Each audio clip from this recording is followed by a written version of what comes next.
નમસ્કાર મિત્રો, ભાગ 4માં તમારું સ્વાગત કરું છું. હું છું પરમાર જીતુ. ગામમાં બધું સારું ચાલી રહ્યું હતું. લોકોમાં પ્રેમ, સેવા અને ભક્તિ વધતી જતી હતી.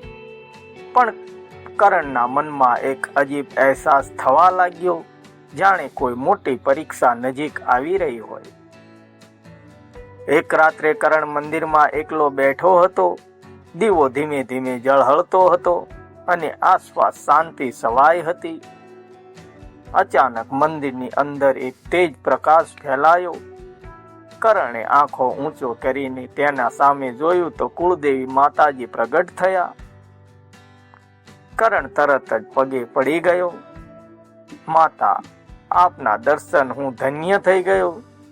માતાજીએ શાંતિથી કહ્યું, કરણ, તું અને તારો ગામ સાચા માર્ગ પર છે, પણ હવે એક અંતિમ પરીક્ષા બાકી છે.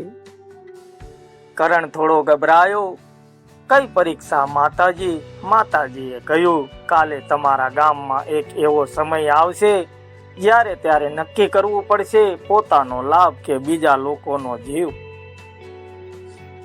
આ કહીને માતાજી અદ્રશ્ય થઈ ગયા. કરણ આખી રાત વિચારતો રહ્યો.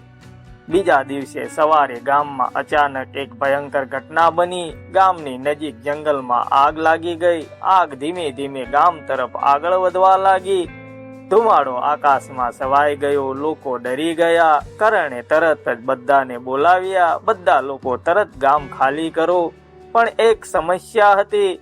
ગામના અંતમાં થોડા લોકો ફસાઈ ગયા હતા, વૃદ્ધો અને બાળકો. જો કરણ પહેલા પોતાને બચાવે તો સુરક્ષિત રહી શકે, પણ જો તે પાછો જાય તો પોતાનો જીવ જોખમમાં મૂકે. કરણે માતાજીના શબ્દો યાદ આવ્યા. એક પળ માટે તે રોકાયો અને પછી દોડ્યો સીધો આગ તરફ. તે આગ બળતી ગરમીમાં અંદર ગયો. એક એક કરીને વૃદ્ધોને અને બાળકોને બહાર લાવ્યો.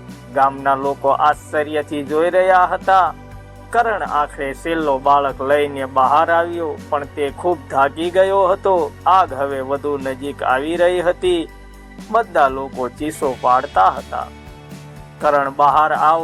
એ જ સમયે આકાશમાં ફરી રડવા લાગ્યા. કરણ જમીન પર બેઠો હતો, થાકેલો પણ ખુશ. ત્યારે તેની સામે ફરી માતાજી પ્રગટ થયા. માતાજીએ પ્રેમથી કહ્યું, કરણ, તું અંતિમ પરીક્ષામાં સફળ થયો.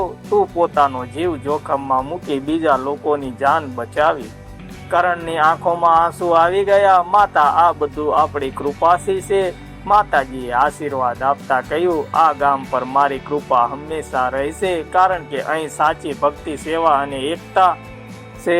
આ કહીને માતાજી અદ્રશ્ય થઈ ગયા. સમય પસાર થતો ગયો. ગામ હવે એક પવિત્ર સ્થળ બની ગયું. દૂર દૂરથી લોકો અહીં આવતા અને કહેતા, અહીં માત્ર મંદિર નથી, અહીં માતાજી વસે છે. કરણે આખું જીવન સેવા અને ભક્તિમાં વિતાવ્યું અને તેની વાર્તા પેઢી દર પેઢી લોકો સુધી પહોંચતી રહી. અંતિમ શિખામણ: સાચી ભક્તિ એ છે જ્યારે તમે પોતાનો સ્વાર્થ છોડીને બીજાની મદદ કરો. જ્યાં સેવા, શ્વાસ અને એકતા હોય ત્યાં ભગવાન પોતે વસે છે. સમય ધીમે ધીમે આગળ વધતો રહ્યો.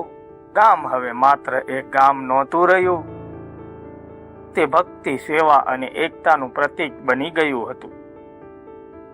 કરણ હવે ગામના વડીલોમાં ગણાતો હતો.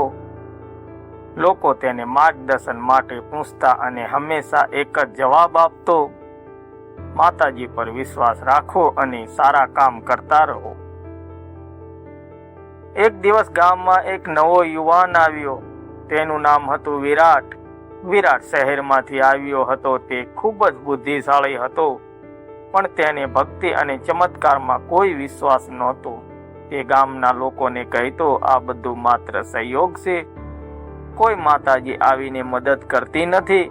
ગામના લોકો આ સાંભળી દુઃખી થયા, પણ કરણે તેને રોક્યો નહીં. એક દિવસ કરણે વિરાટને કહ્યું, તું અહીં થોડા દિવસ રહે, પછી તું પોતે સમજી જશે. વિરાટે વિચાર્યું, ચાલો જોઈ લઈએ. તે ગામમાં રહેવા લાગ્યો. પણ થોડા દિવસ પછી એક અચાનક ઘટના બની. ગામના પાણીના કૂવામાંથી પાણી આવવાનું બંધ થઈ ગયું. આ કૂવો આખા ગામ માટે જીવન દોરી હતો. લોકો ચિંતિત થઈ ગયા. વિરાટે તરત કહ્યું, આમાં કોઈ ચમત્કાર નથી, કૂવો સુકાઈ ગયો છે, આપણે બીજા ગામમાંથી પાણી લાવવું પડશે. પણ કરણે કહ્યું, પહેલા આપણે પ્રયત્ન કરીએ અને સાથે માતાજીને યાદ પણ કરીએ. ગામના લોકો ભેગા થયા. કેટલાક લોકો કૂવો સાફ કરવા લાગ્યા, કેટલાક લોકો પ્રાર્થના કરવા લાગ્યા. વિરાટ આ બધું જોઈ રહ્યો હતો. તે વિચારતો હતો, આ લોકો મહેનત પણ કરે છે અને પ્રાર્થના પણ કરે છે.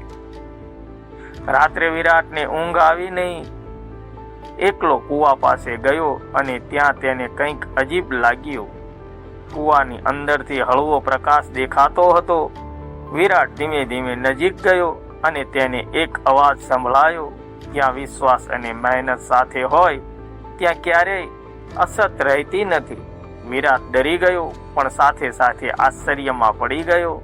સવારે વિરાટ કરણ પાસે આવ્યો અને કહ્યું, મને લાગે છે કે અહીં કંઈક છે જે હું સમજતો નથી.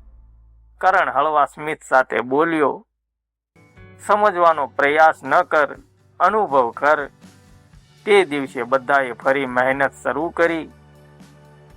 થોડા સમય પછી અચાનક કૂવામાંથી પાણી નીકળવા લાગ્યું. સૌ લોકો ખુશીથી ઝૂમી ઉઠ્યા. વિરાટ આશ્ચર્યમાં હતો. તેને પોતાની આંખો પર વિશ્વાસ નહોતો આવતો. તે સીધો મંદિરે ગયો, માતાજી સામે ઊભો રહ્યો અને કહ્યું, જો તમે સાચા છો તો મને પણ સાચો માર્ગ બતાવો. તેની આંખોમાંથી આંસુ વહેવા લાગ્યા. તે દિવસ પછી વિરાટ બદલાઈ ગયો. હવે તે પણ સેવા કરવા લાગ્યો, લોકોની મદદ કરવા લાગ્યો. કિરણે તેને કહ્યું, માતાજી પર વિશ્વાસ એટલે અંધવિશ્વાસ નહીં, પણ સારા કામ સાથે જોડાયેલો વિશ્વાસ. ગામમાં ફરી એકવાર એક નવો ભક્ત ઉમેરાયો. પણ કરણના મનમાં ફરી એક અહેસાસ થયો, જાણે આગળ હજુ એક રહસ્ય બાકી હોય. મિત્રો, શિખામણ: